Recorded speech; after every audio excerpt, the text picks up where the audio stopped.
Ikaw? O ikaw? Sa halip na naririto kayo ngayon lahat, dapat ay nasa labas kayo at nangangalap na mga armas.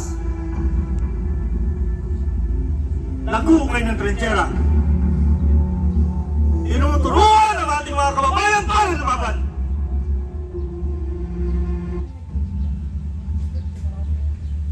Huwag kayong maniniwala sa matatamis na salita ng mga Amerikano.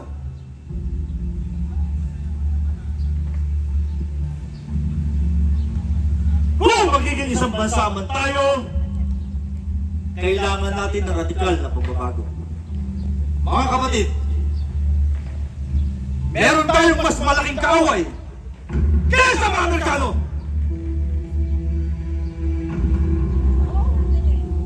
Ang ating sarili.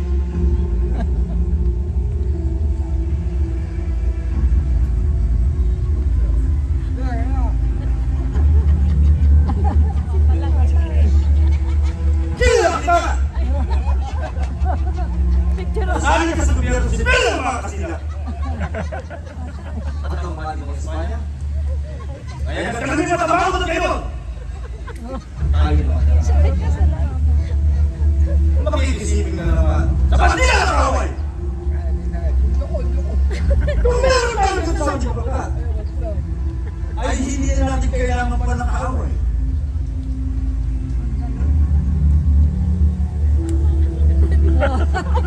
Hindi ba? Hindi ba? Opo!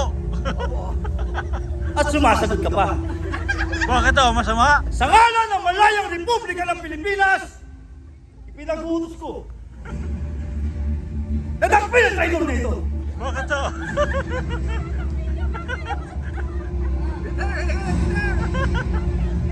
Ganyan ang gagawin ko sa mga traidor. Ah! Hindi ako magdadalawang isip.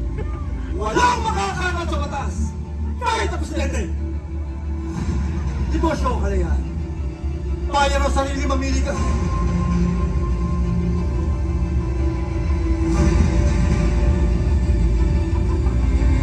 Dahil sa mga sakim sa kapangyarihan, kaya walang nais lumaban.